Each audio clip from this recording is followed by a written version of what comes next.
They see my disability, I see my ability. They call me disabled, I call myself differently abled. There are some incidents that happen in your life. Those incidents break you, deform you, but they mold you into the best version of you. And the same thing happened to me. I was 18 years old when I got married. My father wanted me to get married. And all I said was, if that makes you happy, I'll say yes. And of course, it was never a happy marriage. Just about after 2 years of getting married, I met a car accident. Somehow my husband fell asleep and the car fell in the ditch.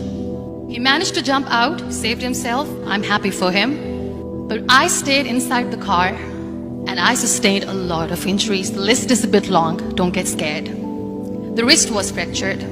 Shoulder bone and collarbone were fractured. My whole rib cage got fractured. And because of the rib cage injury, lungs and liver were badly injured. I couldn't breathe. I lost urinary bowel control. That's why I have to wear the bag wherever I go. 3 vertebrae of my backbone were completely crushed. And I got paralyzed for the rest of my life. I finally ended up in a hospital where I stayed for 2.5 months. I underwent multiple surgeries. One day, doctor came to me and he said, well, I heard that you wanted to be an artist, but you ended up being a housewife. I have a bad news for you. You won't be able to paint again because your wrist and your arm are so deformed, you won't be able to hold a pen again. Next day, doctor came to me and said, your spine injury is so bad, you won't be able to walk again. Because of your spine injury and the fixation that you have in your back, you won't be able to give birth to a child again. That day, I was devastated.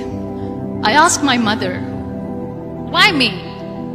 And that is where I started to question my existence. Why am I even alive? And that is where I realized that the words have the power to heal the soul. My mother said to me, this too shall pass. God has a greater plan for you. I don't know what it is, but He surely has. And in all that distress and grief, somehow or the other, those words were so magical that they kept me going. One day I asked my brothers, I know I have a deformed hand, but I'm tired of looking at these white walls in the hospital and wearing these white scrubs. I'm getting tired of this. I want to add more colors to my life. I want to do something. Bring me some colors, bring me some small canvas. I want to paint. So the very first painting I made was on my deathbed, where I painted for the very first time. It was not just an art piece or just my passion. It was my therapy. And then I was discharged and I went back home. And I went back home and I realized that I have developed a lot of pressure ulcers on my back and on my hip bone. I was unable to sit. There were a lot of infections in my body, a lot of allergies. So doctors wanted me to lie down on the bed straight for not 6 months, for not 1 year, for 2 years. I was bedridden, confined in that one room, looking outside the window, listening to the birds chirping, and thinking maybe there will be a time when we'll be going out with the family and enjoying the nature. That was the time where I realized how lucky people are. That is the time where I realized that the day I'm going to sit, I'm going to share this pain with everyone to make them realize how blessed they are, and they don't even consider them lucky. That day I decided that I'm going to fight my fears. We all have fears. Fear of unknown, fear of losing people, fear of losing health, money.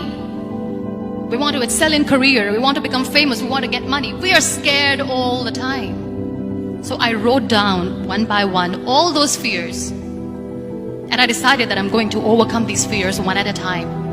You know what was my biggest fear? Divorce. I was trying to cling on to this person who didn't want me anymore, but I said no. I have to make it work.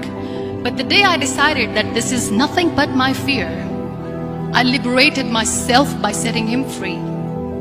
And I made myself emotionally so strong that the day I got the news that he's getting married, I sent him a text that I'm so happy for you and I wish you all the best. And he knows that I pray for him today. Number 2 was, I won't be able to be a mother again. And that was quite devastating for me. But then I realized there are so many children in the world, all they want is acceptance. So there is no point of crying, just go and adopt one. And that's what I did. People think that they will not be accepted by the people because we, in the world of perfect people, are imperfects. So I decided that instead of starting an NGO for disability awareness, which I know will not help anyone, I started to appear more in public. I started to paint. I decided that I'm going to join the national TV of Pakistan as an anchor person. And I've been doing a lot of shows for the last 3 years. I became the National Goodwill Ambassador for UN Women Pakistan, and now I speak for the rights of women, children. We talk about inclusion, diversity, gender equality, which is a must. Every time I go in public, I always smile. It's always a big toothy smile on my face, and people ask me, don't you get tired of smiling all the time? What's the secret? I always say one thing, that I have stopped worrying about the things that I have lost, the people that I have lost. Things and people who were meant to be with me are with me.